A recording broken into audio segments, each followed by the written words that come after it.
25 বছর বয়সে তিনি চিন্তা করেছেন মানব জাতিকে অন্ধকারের পথ দেখতে আলোর পথ দেখানোর জন্য কী করা যায়।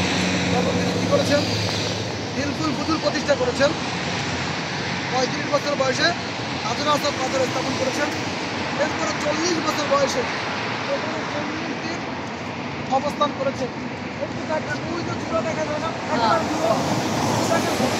দেখা যায় ওগুলো মানুষ মানুষ উঠছে, ওগুলো মানুষ সাদা কারো মানুষ উঠতেছে, এগুলো মানুষ উঠতেছে।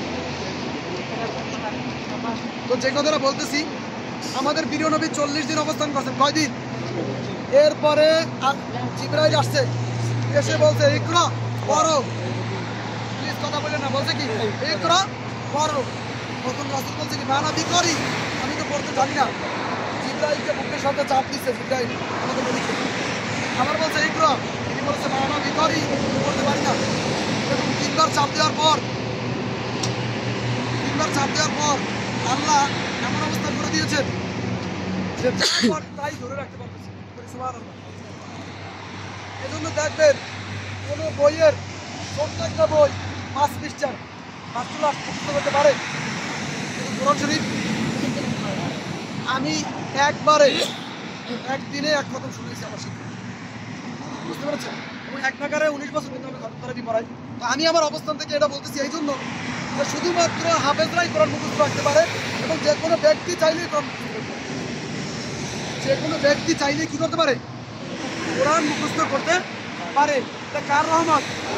এটা আমি সাইফুল ইসলামের কোনো ক্রেডিট নাই, আপনার কোনো ক্রেডিট নেই। এটা কার ক্রেডিট? একমাত্র শুধুমাত্র আল্লাহর ক্রেডিট। এখান থেকে একটা মেসেজ দিতে চাই, আপনি আপনার সন্তানকে কোরআনের হাফেজ বানান, আল্লাহ আপনাকে কিয়ামতের ময়দানে সম্মানিত করবে। কোরআনের হাফেজদের পিতামাতাকে আল্লাহ কিয়ামতের ময়দানে নূরের টুপি পরাইবে। সন্তানকে হাফেজ বানান, কাজে লাগবে। তো এই সেই জাবালের তথা হেরা গুহা। আমি আপনাদেরকে আরেকটা বিষয় বলতে চাই, মা খাদিজাতুল কুবরা কোথায় শায়িত জানেন? জান্নাতুল মুআল্লা। এই কিছুদিন পরে যাবেন সামনে জান্নাতুল মুআল্লা। সেই মা খাদিজাতুল কুবরা এখান থেকে 3.5 কিলোমিটার দূর, সোজা এখন 3.5 কিলোমিটার, কিন্তু পাহাড় থেকে পাহাড়ে আসতে প্রায় 11.5 কিলোমিটার। সেই 11.5 কিলোমিটার দৈনিক 2 বেলা খাবার নিয়ে আসতে 40 দিন। কে? খাদিজাতুল কুবরা রাদিয়াল্লাহু তাআলা আনহা। আসমান থেকে একজন ব্যক্তির কবরের সওয়াল জবাব স্বয়ং আল্লাহ দিয়েছেন। তার নাম কি? খাদিজাতুল কুবরা রাদিয়াল্লাহু তাআলা আনহা। আল্লাহ যখন খাদিজা মারা যাবে, আজরাইলকে পাঠাবে, এর পূর্বে খাদিজা কাঁদতেছিল। কি করতেছিল? এমন অবস্থায় আল্লাহ রাসূল বললেন, খাদিজা তুমি সম্পদশালী ছিলা, তুমি প্রথম ইসলাম গ্রহণকারী। খাদিজা কি? প্রথম ইসলাম গ্রহণকারী। এরপরে তুমি আমার সহধর্মী, তুমি কেন করতেছো?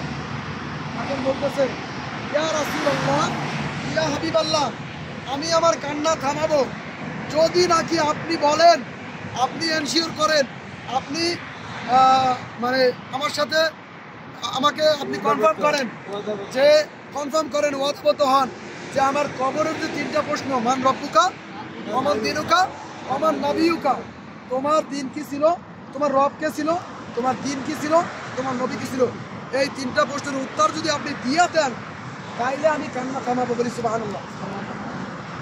আল্লাহ রাসূল ওয়াদা দিয়েছেন, হ্যাঁ আমি দিব। এরপরে খাদিজা মারা গেল, দাফন হইল, তাকে জান্নাতুল মুআল্লা দাফন করা হলো। এমতো অবস্থায় সবাই চলে যাচ্ছে। আবু বকর বলতেছে ইয়া রাসূলুল্লাহ, চলেন বাসায় যাই। আল্লাহ রাসূল চোখ থেকে পানি ছেড়ে দিয়ে বলে, আবু বকর আমি তো ওয়াদাবদ্ধ, আমি কিভাবে যাই? আবু বকর কিভাবে যাই? আমি তো খাদিজার সাথে ওয়াদাবদ্ধ। তখন আল্লাহ রাসূল যাচ্ছেন না। ওমর এসে বলে ইয়া রাসূলুল্লাহ চলেন, সবাই চলে গেছে, চলেন। ওমর আমি কিভাবে যাই? তখন জিবরাইলকে আল্লাহ পাঠাই দিয়ে বললেন, জিবরাইল চলে যাও, গিয়ে বলো স্বয়ং আল্লাহ খাদিজার প্রশ্নের উত্তর দিয়ে দিয়েছে। বলি সুবহানাল্লাহ। খাদিজার সাথে কি জান্নাতে যেতে চান মা বোনরা? তাহলে খাদিজার জীবনে অনুসরণ করতে হবে না? এই পাহাড়ে এরা 11.5 কিলোমিটার পাহাড় থেকে পাহাড়ে উঠছেন, নামছেন, এরকম এসে আবার পৌঁছে দিতেন। কয়দিন? 40 দিন। স্বামী যদি 10টার জায়গায় 11টায় আসে, তোমার খাবার তুমি বাইরে বলবে। আমি বাস্তব কথা বলতেছি, এরকমটা করা যাবে না। স্বামীর আনুগত্য করা ফরজ, নফল নামাজ পড়া জায়েজ নাই স্বামী যদি নিষেধ করে। স্বামীর অনুমতি ছাড়া 1 কিলোমিটার যাওয়া জায়েজ নাই।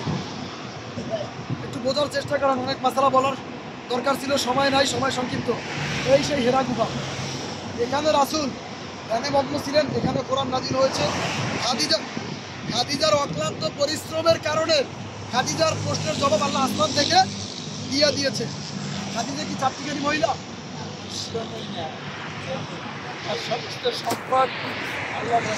তার সম্পদ দিয়েছেন, এটা আমি আগেই বলেছি। সম্পদ দিয়েছেন, সময় দিয়েছেন, শ্রম দিয়েছেন, মেধা দিয়েছেন, সব শেষ।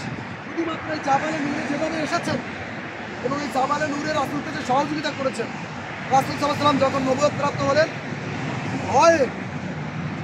ভয়ে জিবরাইল যে তাকে 3 বার ছুঁতে ধরেছেন, এই ভয়ে তার গায়ে জ্বর উঠছে। বাসায় গিয়ে বলছে, খাদিজা জাম্মিলুনি, আমাকে চাদর দাও, কম্বল দাও। কম্বল দেওয়া হলো। এরপরে তার ভাই, খাদিজার ভাই ওরাকা বিন নওফেল, একজন পাদ্রী, তার কাছে নিয়ে গেল। নেওয়ার পরে ওরাকা বিন নওফেল কি বলছে জানেন? খাদিজা, তুমি যার কথা বলতেছো এবং যেভাবে কথা বলতেছো, এতে সে নিঃসন্দেহে আল্লাহর নবী। সবাই বলে সুবহানাল্লাহ। কিন্তু আমার দুর্ভাগ্য, আমি মনে হয় বেঁচে থাকবো না। আমি যদি বেঁচে থাকি, মুহাম্মদকে যখন হত্যা করতে আসবে, তাইলে আমি নওফেল কি হলো তাকে নওফেল চিনতে পেরেছিল যে এই সেই আল্লাহর নবী। সমাজ হাজিরি, মক্কার কাফেররা সেটা চিনে না। আজকে আমরা হতভাগা মুসলমান, আমরাও চিনি। আমরা কি রাসূলকে চিনি? এই ওমরায় আসছি, সুন্দরভাবে সবকিছু করছি,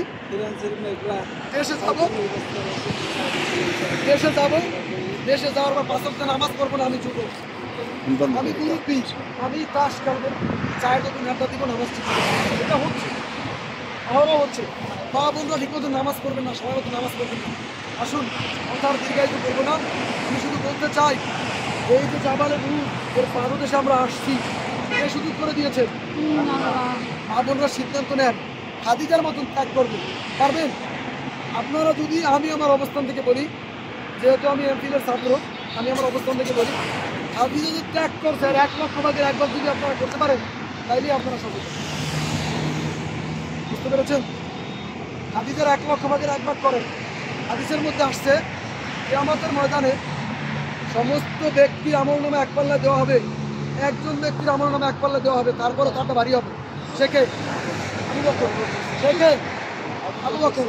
অন্য হাদিসের মধ্যে আসছে, সমস্ত ব্যক্তির আমলনামা 1 পাল্লা দেওয়া হবে, আবু বকরের একদিনের আমল 1 পাল্লা দেওয়া হবে, আবু বকরটা ভারী হবে। অন্য হাদিসে আসছে, সমস্ত ব্যক্তির আমলনামা 1 পাল্লা দেওয়া হবে, আবু বকরের 1 মুহূর্তের আমল 1 পাল্লা দেওয়া হবে, আবু বকরটা ভারী হবে। সে আবু বকরের কোন সময়টা জানেন? ওই তো বাবার সুরে গেলাম, ওইখানের শুধুমাত্র 1টা মুহূর্তের আমল। এরা আবু বকরের ঈমান আর আমাদের কিন্তু এক হবে। কিন্তু আমরা যদি সিদ্ধান্ত নেই, আবু বকর যেখানে অবস্থান করেছেন, আমরা মদিনায় আবু বকরের বাড়ি গেছি না, মক্কা আবু বকর বাড়ি জানলাম, ওই যে মক্কা পাওয়ার আবু বকরের বাড়ি। বুঝতে পেরেছেন? এরপরে আবু বকর সম্পর্কে আমরা মোটামুটি জানলাম। এরপরে খাদিজা সম্পর্কে জানলাম। মা বোনরা কাকে অনুসরণ করবেন? খাদিজাকে। কাকে? আমরা কাকে ফলো করবো? আমরা পুরুষরা আবু বকর এবং উভয় মিলে রাসূলের আনুগত্য। উভয় মিলে কার আনুগত্য? আল্লাহ আমাদেরকে তৌফিক দান করুন বলে আমিন। আল্লাহ আমাদের জান্নাত হিসাবে কবুল করুন আবার বলে আমিন। আল্লাহ আমাদেরকে জাহান্নাম থেকে মুক্ত করুন বলে আমিন। আমরা একটু যে যার পতন করে এখানে একটু দোয়া করি। সবাই একটু দ্রুত ইব্রাহিম করেন, এরপর একটু দোয়া করি।